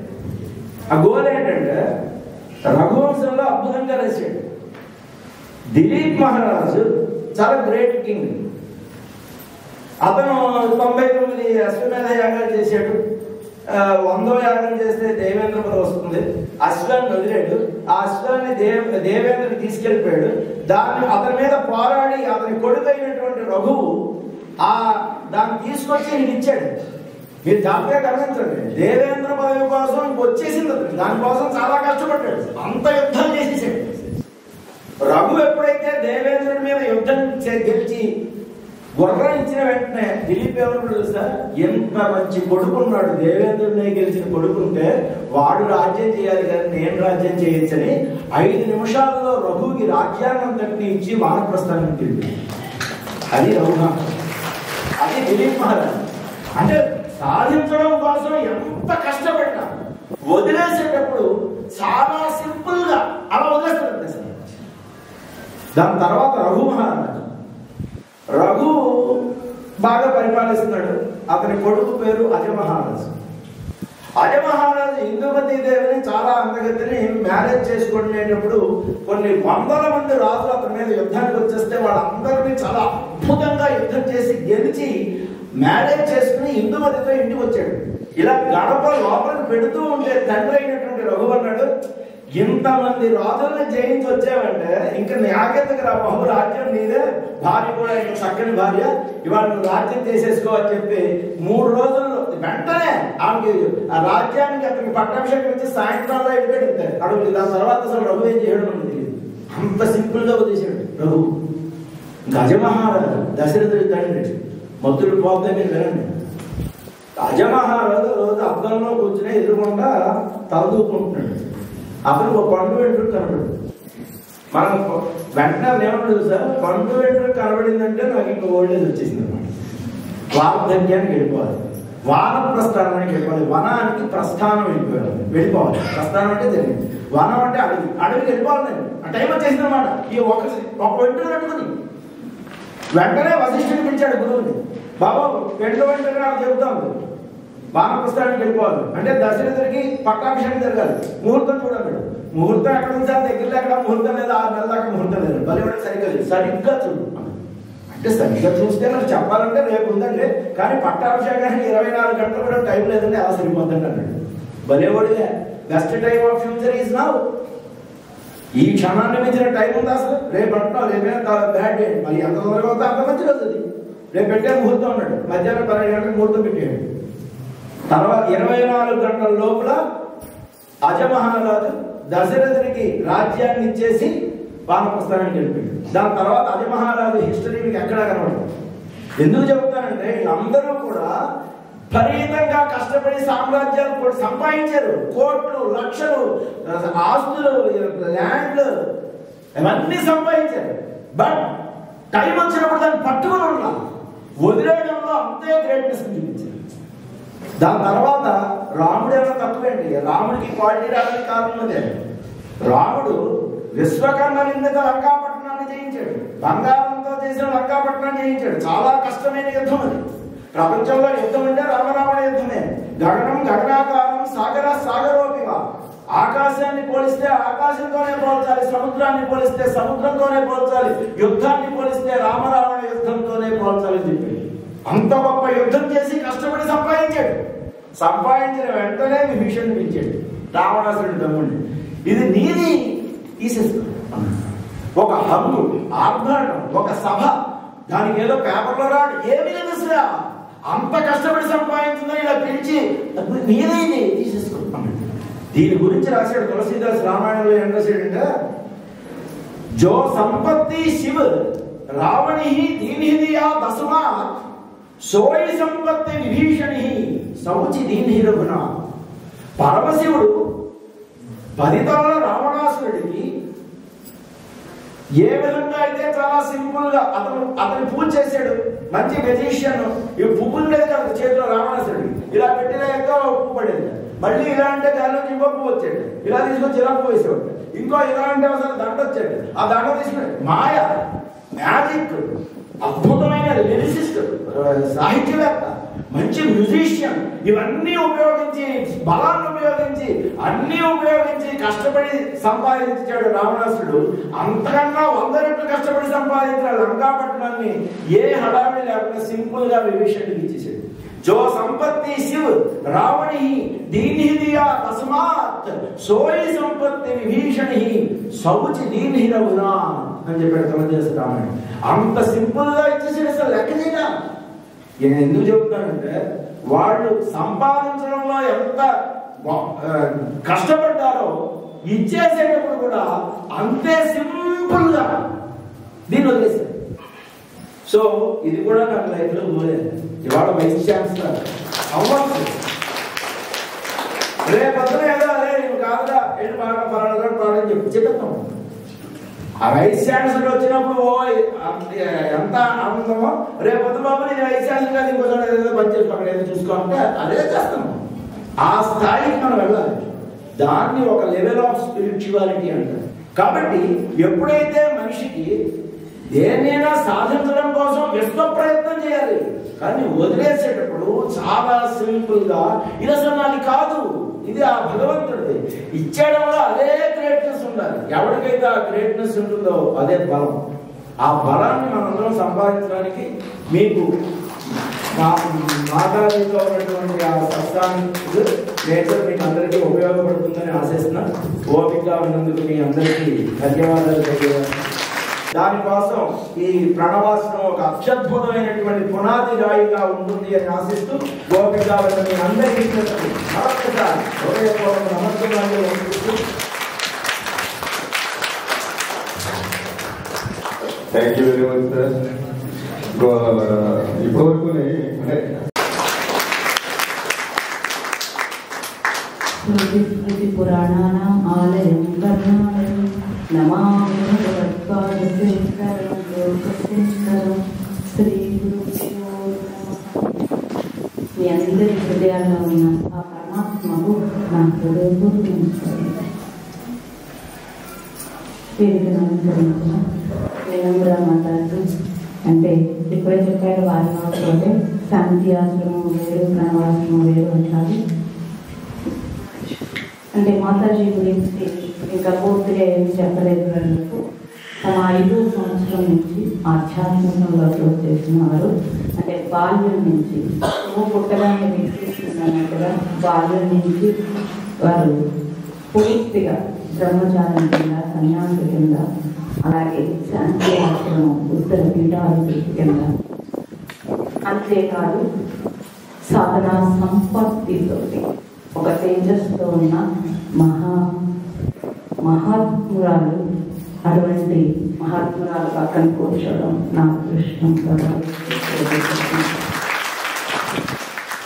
పబ్లిక్ మీటింగ్లకు రాదు, కానీ నా అదృష్టం ఏంటి అంటే నేనంటే శాంతి ఆశ్రమం అందరికీ విపరీతమైన అభిమానంతో ఇలా రావడం వారి కూర్చోడం తప్పించి ఇప్పటి వరకు మీరు ఎవరు చూసి ఉండరు వారిని సభలకు వెళ్ళడం.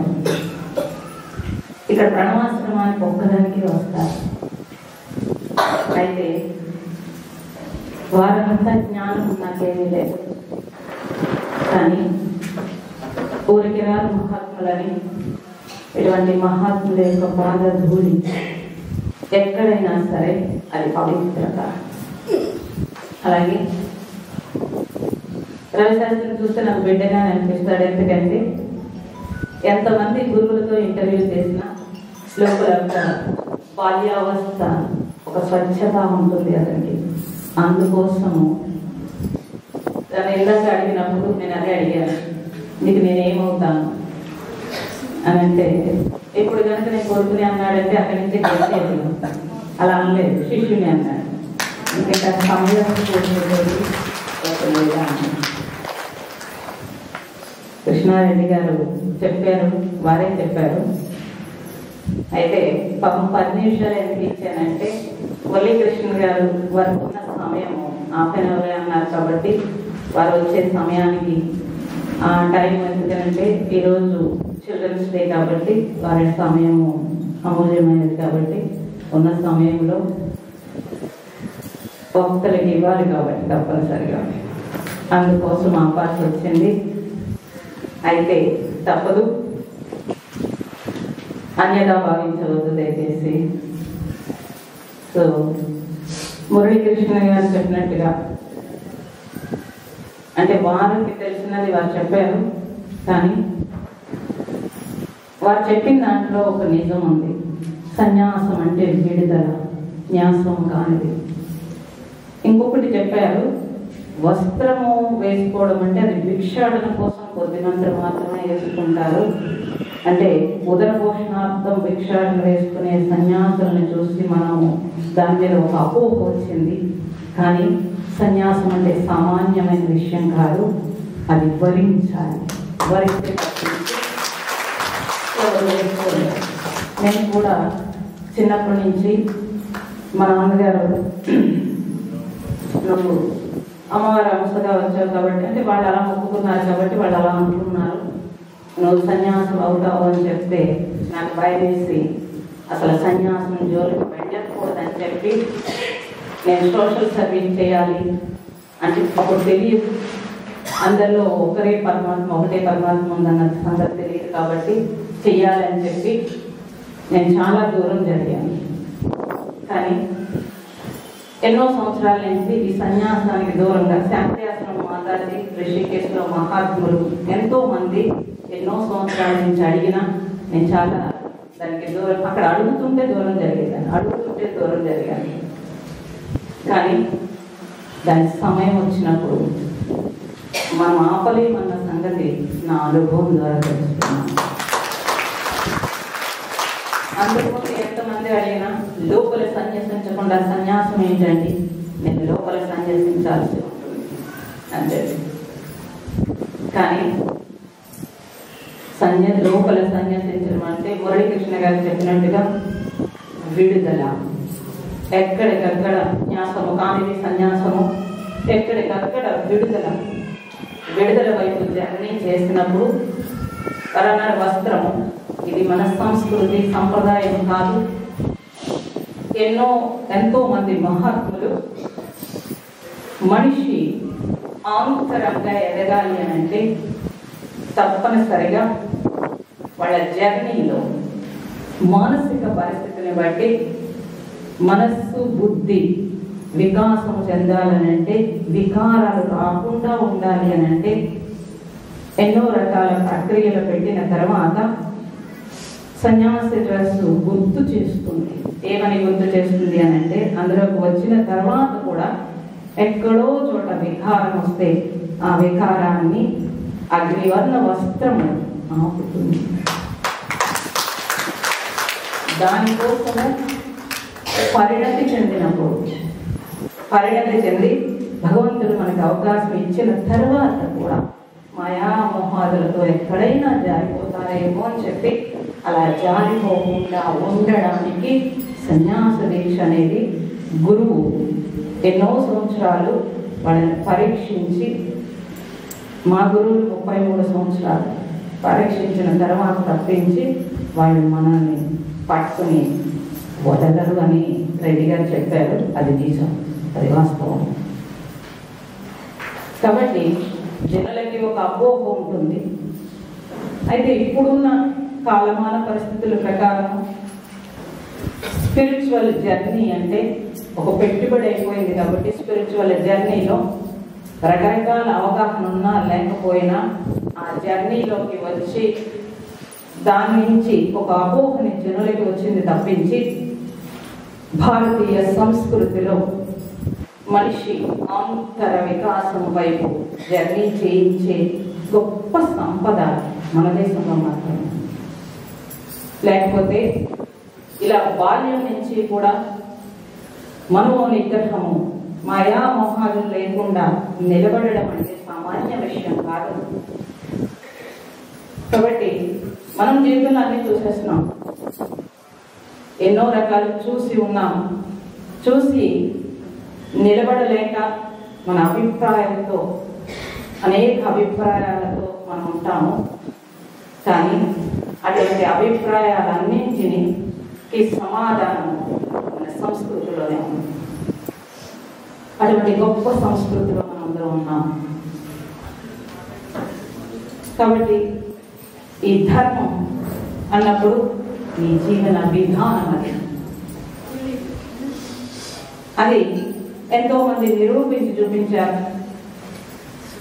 అందుకే హృదయస్థలే మనస్వస్థత క్రియ భక్తి యోగ బోధార్జితం అన్నాడు భగవాన్. హృదయ స్థానంలో మనస్సు స్థిరంగా నిలబడమే భక్తి, అదే భోగం అన్నారు. మరి మనకి భోగం అంటే ఒక కారు, ఒక బిల్డింగ్ ఏవో ఉంటాయి మన అభిప్రాయాలు. కానీ హృదయ స్థానంలో మనస్సును స్థిరంగా నిలబడడం కోసం చేసే ప్రయత్నం అనేది ఏదైతే ఉందో ఆ ప్రయత్నమే సాధన అన్నారు. కాబట్టి లోకంలో అనేక రకాల సాధనలు మీరు చూస్తూ ఉంటారు, ఎన్నో రకాల సాధనలు చూస్తూ ఉంటారు. రవిశాస్త్రి గారు చెప్పినట్టుగా ఏ సాధన అయినా సరే అనుభవేద్యము. అనుభవం ద్వారానే మనకు తెలియబడుతుంది. అది పుస్తక నాలెడ్జ్ కాదు, మస్తక నాలెడ్జ్ కాదు. పుస్తకం నుంచి మస్తకంలోకి వచ్చిన తర్వాత దాన్ని నువ్వు అనుభవించడం అంటే జీవితంలో అది భాగం చేసుకుని అన్వయించుకుని అలా నువ్వు జీవించినప్పుడు అందులో నీ మనస్సు, నీ బుద్ధి అన్నీ ఎలా లెగుస్తున్నాయి, ఎలా కంట్రోల్ అవ్వకుండా ఉన్నవి, ఇంకేం చేస్తే కంట్రోల్ అవుతావి అని మనకి స్వయం అనుభవం అయితే తప్పించి ఎవరు కూడా స్థిరంగా ఉండలేదు. కాబట్టి మన పూర్వీకులందరికీ ఈ శరీరానికి తల్లిదండ్రులు శరీర పోషణకి విద్యాలయాలు ఇవన్నీ ఇచ్చిన తర్వాత కూడా ఇంకా గురువుల దగ్గర మళ్ళీ విద్య నేర్చుకోవడం ఎందుకు అని అంటే జన్మరాహిత్యానికి గురువులు అన్నప్పుడు అది కూడా సత్తో సంగం జయించగలిగే అధోన్నతి వైపు ప్రయాణం చేయగలిగే సద్గురు అని పేరు పెట్టుకోకూడదు. సద్గురువులు అని అంటే వాళ్ళు ఎవరు పెట్టుకోరు, మీరు ఇస్తారు. మీరు ఇచ్చే బిరుదులతో కాదు, నిజమైన శిష్యుడు లక్షణం నీకు ఉంటే సద్గురు దొరుకుతారు. మరి నిజమైన శిష్యుడు లక్షణం నాకేమిటి, ఎలా వస్తుంది అని అంటే నన్ను నేను ఉద్ధరించుకోవడానికి నేను తెలుసుకుంటున్న ఏ జ్ఞానం అయితే ఉందో ఆ జ్ఞానము సరెండర్, శరణాగతి జ్ఞానానికి, అంతేగాని గురువు యొక్క శరీరానికి కాదు సరెండర్ అయ్యేది.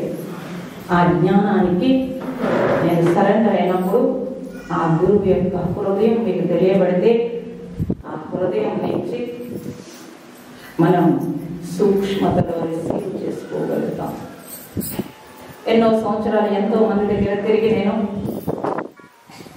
అక్కడి నుంచి ఓంకారం అన్నప్పుడు అమ్మ ఇందాక చెప్పినట్టు ఈ పచ్చని పొలాలు చెప్పారు. ఈ ప్రకృతిలో ప్రతి ప్రాణి నుంచి ఆ శబ్దం పరబ్రహ్మస్వరూపం అన్నప్పుడు ఆ శబ్దం ఎన్నో సంవత్సరాలు దాంతో ఉన్నప్పుడే తెలుస్తుంది. అది ఇక్కడికి వచ్చిన 2 సంవత్సరాల తర్వాత, అంటే ఈ నిర్మాణాలు లేకపోతే నా దీక్షలో ఏవో చేస్తూ నేను పూర్తిగా వెళ్ళలేదు. 2 సంవత్సరాల తర్వాత ఒకసారి దసరా దీక్ష చేస్తున్నప్పుడు ఆ దీక్షలో అప్పుడు ఇంకా రూమ్లో ఏమీ కట్టలేదు కాబట్టి అక్కడ కూర్చుని ధ్యానం చేస్తున్నప్పుడు అప్పుడు గాలి వీస్తుంటే ఆ చేతి నుంచి వచ్చిన ఓంకార జరి నేను విని చాలా ఆశ్చర్యపోయాను. ఈ ప్లేస్ అంతా ఒక ఓంకారం అవ్వాలి, ఒక స్థితి రావాలి. మీకు తెలుసు అవన్నీ రకరకాల సాధనలు చేశాము. ఇదంతా కూడా అనుకున్న నేనే ఇక్కడ ఉండి ఆ ఓంకారాన్ని వినలేకపోయాను. అంటే నా దృష్టి ఎంతసేపు ఈ శుద్ధి మీదే ఉంది తప్పించి దాని నుంచి రిసీవ్ చేసుకునే పరిస్థితిలో లేదు. 2 సంవత్సరాలు పట్టింది. అప్పుడు అనుకున్నాను ఎంత మాయామోహంలో ఉన్నాను, ఈ ఓంకార జరి ఇక్కడ జరుగుతూ ఉంటే నేను గ్రహించలేకపోయాను. ఎప్పుడో ఫస్ట్ లో స్టార్టింగ్ లో ఓంకారం చేస్తున్నప్పుడు పచ్చగడ్డి మీద అడుగు వేసిన అది ఆ తేజస్సు అని చూసి అన్నింటిలో ఓంకారం ఉందని తెలుసుకున్నాము. ఇప్పటికే అడుగుతారు మీరు ఎందుకు రాయరు అని. నేనేమంటానంటే రాసింది మస్తిష్కానికి. నేను బ్రతుకున్నంత వరకు మేము ఏదైతే తెలుసుకున్నామో అది మాతో పాటు జర్నీ చేసే వాళ్ళు కూడా అనుభవిస్తే చాలు. రాసి పుస్తకాలు రాసి ప్రపంచం మీదకి వదిలేసి చదివి దాన్ని పక్కన పడేసే పరిస్థితి కాకుండా ఎంతమంది అనుభవం తెలుసుకుంటారో అంతవరకే మనం మనతో పాటు జర్నీ ఇదంతా. కాబట్టి ప్రణవం అంటే ఓంకారం అని అందరికీ తెలుసు. కానీ ఆ ఓంకారం నాలో మీలో అంతటా ఉన్నదాన్ని అనుభవించడం ఎలాగా? అనుభవిస్తే మాకేం వస్తుందండి అంటే అనుభవించి చూడండి ఏమొస్తుందో తెలుస్తుంది. అనుభవించి మేము ఎలా అయిపోయాం అంటే అవి బాబు మేము సన్యాసం అయిపోతామా, అన్ని వదిలేసుకోవాల్సి వస్తుందా అని అంటే మీ అందరిని అడిగితే చెప్తారు ఏమని, మీరందరూ ఎక్కడికి వెళ్తారంటే భగవంతుడి దగ్గరికి వెళ్ళిపోతాం లేదా మోక్షానికి వెళ్ళిపోతాం అనుకుంటారు. ఆ రెండు పదాలు మోక్షం అంటే మనం వెళ్ళమొక్క అనుకుంటాం. ఎవరో ఇస్తే నోట్లో పెట్టేసుకుని మేము డబ్బులు ఇచ్చేస్తాం అనుకుంటారు. ఎవరు ఇవ్వరు, అలా ఎవరు ఇవ్వరు. మనకి మనమే ఎక్కడికక్కడ జ్ఞానంతో విడుదలైనప్పుడు నీ నుంచి నీకు విడుదల, ఎవరి నుంచి కాదు మన నుంచి మనకి విడుదలైనప్పుడు ఆ లోపలున్న దివ్యత్వము దైవత్వము అని అంటే అదే చైతన్య స్వరూపం అని మీకు ధ్యానంలో ఇందాక చెప్పాము. ఆ చైతన్య స్వరూపులుగా మీరు ఉన్నప్పుడు మోక్షం అంటే ఏంటో మీకు తెలియబడుతుంది. ఇప్పుడు ఇక్కడ ఈ క్షణంలో అనుభవేచ్ఛము అన్నారు. అటువంటి అనుభవేచ్ఛమైన స్థితికి పొందాలంటే దానికి మార్గము ఓంకారం అని చెప్పి ఉపనిషత్తులో తెలియజేయబడింది. కాబట్టి అయితే తెలియజేస్తే మనకేమొస్తుందండి, తెలుసుకుని వదిలేస్తాం తప్పించి మాట్లాడుకుంటాం, తెలుసుకుని మాట్లాడుకుంటాం. కానీ అలా మాట్లాడుకోవడం కాదు, దాన్ని అనుభవించాల్సిందే. పరిస్థితి అందరికీ రావాలి అని చెప్పి ఈ ప్రణవాశ్రమం ఉద్భవించింది. అయితే ఇదేదో నేను కట్టాను మీరు కట్టాను కాదు, అందరం కలిసి సామూహికంగా ఒక ప్లేస్ చెప్పాను. మాయామోహాలు అంటే మనస్సు, కాబట్టి మనస్సు మన ఇంట్లో ఉన్నప్పుడు ఏమవుతుంది అని అంటే కన్ను ఎటు తిరుగుతుందో మనస్సు అటు తిరుగుతుంది. కాబట్టి మీరు కళ్ళ మూసుకున్నా మనసు అక్కడే తిరుగుతుంది. కాబట్టి ఏదైనా మీరు హిమాలయాలో లేదా ఆశ్రమాలో ఉన్నప్పుడు వచ్చినప్పుడు చాలా ప్రశాంతంగా అనిపిస్తుంది. ఎక్కడి నుంచి వచ్చింది ఆ ప్రశాంతత? ఎందుకంటే మీ కంటికి ఏమి కనిపిస్తుంది అంటే రోజు తిరిగేవి ఏమీ కనిపించట్లేదు. కాబట్టి ఆ వాతావరణంలో ఒక హాయైన ప్రదేశంలో మనం ఉన్నప్పుడు మన మనస్సు నెమ్మదిస్తుంది. అలాంటి నెమ్మదించినప్పుడు అర్థమవుతుంది ఏమని, ఓ ఇంత ప్రశాంతంగా నేను ఉండవచ్చు. అది తెలియకే కదా ఇంట్లో ఏదో ఒకటి కల్పించుకుని ఏర్పాటు చేసుకుని కాలక్షేపం అని చెప్పి లేకపోతే సత్కాలక్షేపం అని చెప్పి రకరకాలుగా స్పిరిచువల్లో రకరకాలుగా పరుగులు గురుగులు ఎన్నో రకాలుగా ఉరుకులు పెడతారు. ఇక్కడ 8 గంటలకు కూర్చున్నారు, ఇప్పుడు వరకు ఒక్కళ్ళు కూడా లేవకుండా అలాగే కూర్చోగలిగారు. ఎలా కూర్చోగలిగారు? ఇది మీరు గుర్తించాలి, ఎలా కూర్చోగలిగారు. కాబట్టి అన్ని చోట్ల చూస్తే ఈరోజు స్పిరిచువల్ అని చెప్పి అక్కడ కూడా ఫుడ్, రకరకాలైన గంతులు, డ్యాన్సులు, ఎన్నో రకాలుగా ఎంటర్టైన్మెంట్, ఒక ఎంటర్టైన్మెంట్తో ఉంటుంది. నీ జీవితం ఎంటర్టైన్మెంట్ కాదు, ఎక్కడ నీ జీవితం ఎంటర్టైన్మెంట్ కాదు. మీరు తెలుసుకుని మీ నుంచి భావి భారత పౌరులు మీ పిల్లలు ఎంతమంది కృషి చేసినా ప్రతి ఒక్కళ్ళు కూడా లోక కళ్యాణం కోసం వాళ్ళ జీవితాన్ని త్యాగం చేసి ఉన్నారు. అటువంటి మహనీయులు మహాత్ములు నడయాడిన భూమి మీద మనం పుట్టి కనీసం మన నెక్స్ట్ జనరేషన్ని కూడా బాగు చేయలేకపోతే, మనం గృహస్థులుగా లేకపోతే మనం ఏదైతే తీసుకున్నామో బాధ్యత, ఆ బాధ్యతను కూడా కరెక్ట్గా నిర్వర్తించినట్టు కాదు. రాముడు చెప్పారు, రాముడు పాత్ర పోషణలో ఆదర్శవంతుడు. మనం ఆరాధించే దేవీ దేవతలు లేకపోతే మీరు ఎలా ఆరాధించినా వాటి లక్షణాలు చూడాలి. వాటి లక్షణాలు తీసుకుని నా లక్ష్యం ఏంటో తెలుసుకుని నేను ఆరాధించినప్పుడు మీ జన్మ సార్థకత. కాకపోతే ఇప్పుడు రవిశాస్త్రి గారు చెప్పారు, అమ్మ నేను బయటికి లాక్కొచ్చేసానని. కాదు, ఎందుకనంటే అలా ఆ టైం వస్తుంది, ఆ టైం అన్ని సమకూరుతూ ఉంటాయి. అయితే ఎందుకు రావాల్సి వచ్చింది అని అంటే, సరే స్పిరిచువల్లో మనకి పూజలు ఇవన్నీ తెలుసు. ఈ మధ్యకాలంలో ఈ ధ్యానాలు బయటకు వచ్చేసిన తర్వాత మొత్తం అన్ని వదిలేసి మేము కళ్ళు మూసి కూర్చుంటున్నాం, శుభ్రంగా నిద్రపోతున్నారు. కాబట్టి అలాంటి నిద్ర నుంచి బయటకు తీసుకురావడానికి రావాల్సి వచ్చింది. తప్పనిసరిగా. ఎందుకనంటే ధ్యానం అంటే నిద్రపోవడం కాదు, ధ్యానం అంటే గంటల గంటలు కాదు, ధ్యానం అంటే ధ్యాస. ఏ ధ్యాసలో నువ్వు కూర్చున్నావో తెలియచేయడం కోసం వచ్చి తెలియచేయాల్సి. కాబట్టి అన్ని అపోహలు మనకి, అటు పూజ అన్నా, అటు భగవంతుడన్నా, ఇటు ధ్యానం అన్నా, అటు జపం అన్నా, లేకపోతే స్పిరిచువల్ అన్నా, అన్నింటిలోనూ అపోహలు. మన పూర్వీకులు ఏమీ చదువుకోలేదు, వాళ్ళు ఎంతో బాగా వాళ్ళ జీవితాన్ని, అసలు ఇంత ఆదాయం లేదు అంతమంది పిల్లలతోటి ఎంతో బాగా జీవించారు. ఈ సెల్ ఫోన్ అనే ప్రపంచం మీ చేతిలోకి వచ్చాక దరిద్రం అని నేను అంటాను. కర్ణ పిచాచ్ అనేవారు దాన్ని. కాబట్టి అటువంటి దరిద్రం అని ఎందుకన్నామంటే, ఇటువంటి ప్రదేశాలకు వచ్చినప్పుడు కూడా ప్రశాంతంగా ఉండలేకపోతున్నాం. శాస్త్రి గారు స్విచ్ ఆఫ్ చేసేస్తున్నారు కదా. ఎందుకంటే ఇటువంటి ప్రదేశాలకు వచ్చినప్పుడైనా వాటిని క్లోజ్ చేయలేకపోతున్నాం అని అంటే మన మనస్సు ఎక్కడ ఉంది,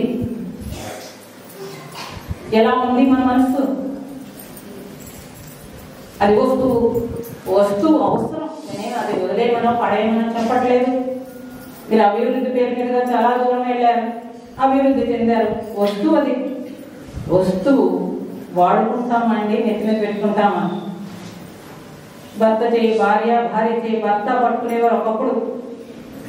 ఎవరు సెల్ ఫోన్ వాడి చేతితో పట్టుకుని వెళ్ళిపోతున్నారు ఇప్పుడు.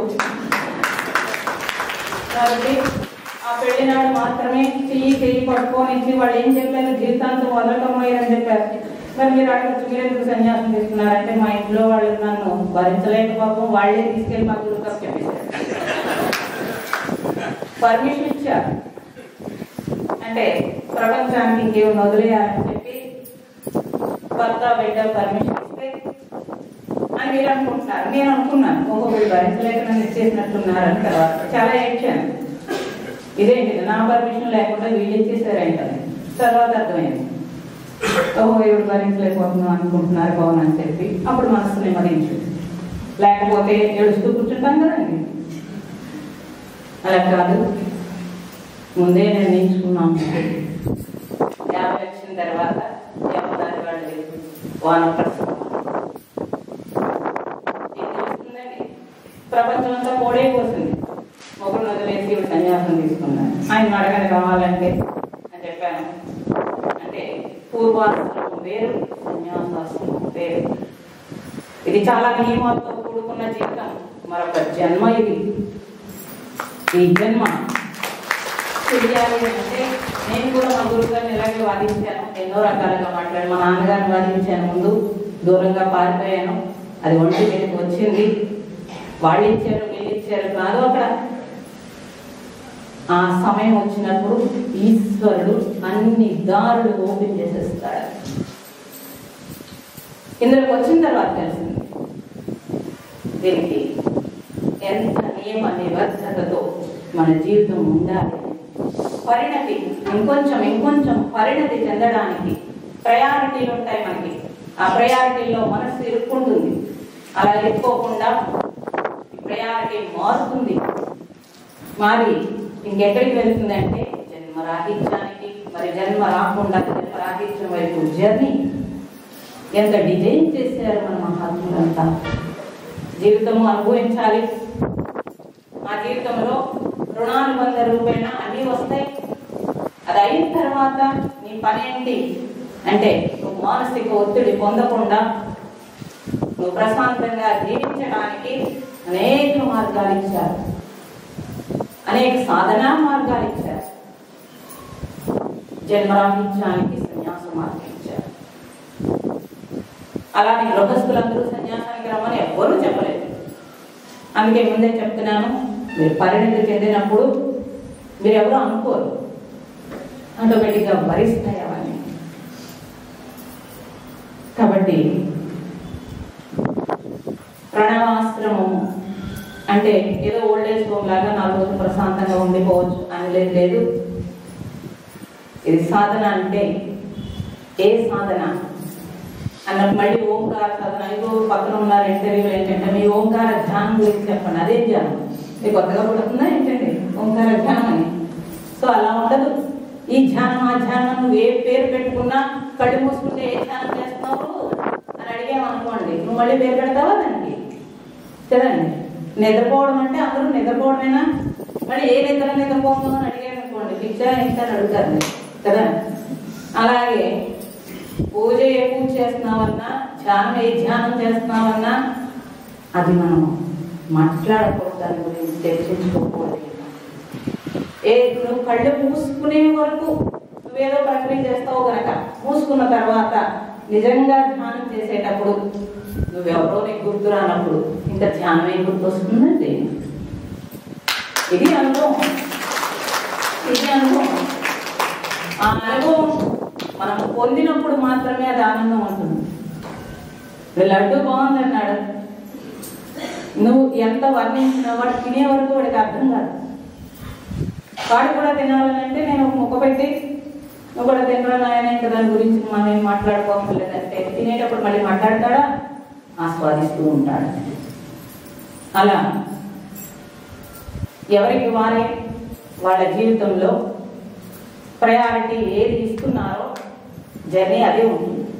అది వాళ్ళ ఇష్టం, ఎవరి స్వేచ్ఛ వాళ్ళకి ఉంది. ఇక్కడ దేనికి ప్రయారిటీ ఇవ్వాలనే జ్ఞానం కావాలి. ఆ జ్ఞానం ఉన్నప్పుడు జీవితం, నేను సక్సెస్ అని చెప్పను, సవ్యంగా ఆనందంగా జరుగుతుందని చెప్తాను.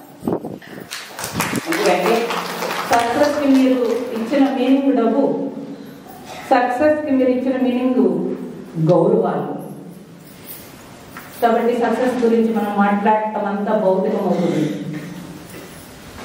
మీతో మీరు ఉండడం అనే కొన్ని క్షణాలైనా మీ జీవితంలో ఉంటే జీవితం దుర్భరం కాకుండా చాలా ప్రశాంతంగా జీవించగలుగుతాం.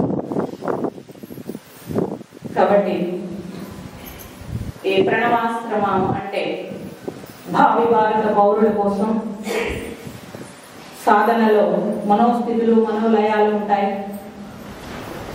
అటువంటి స్థితుల్లో తప్పనిసరిగా ఇంకొంచెం ముందుకు వెళ్ళడం కోసం మరి భావి భారత పౌరులు అంటే వాళ్ళు కూర్చుంటారా అంటే కూర్చుంటారు. లాస్ట్ ఇయర్ అంతా స్కూల్స్ కాలేజీలు కలిపి 1 yearలో 250 కాలేజీలు స్కూల్స్ వెళ్ళి వచ్చాము.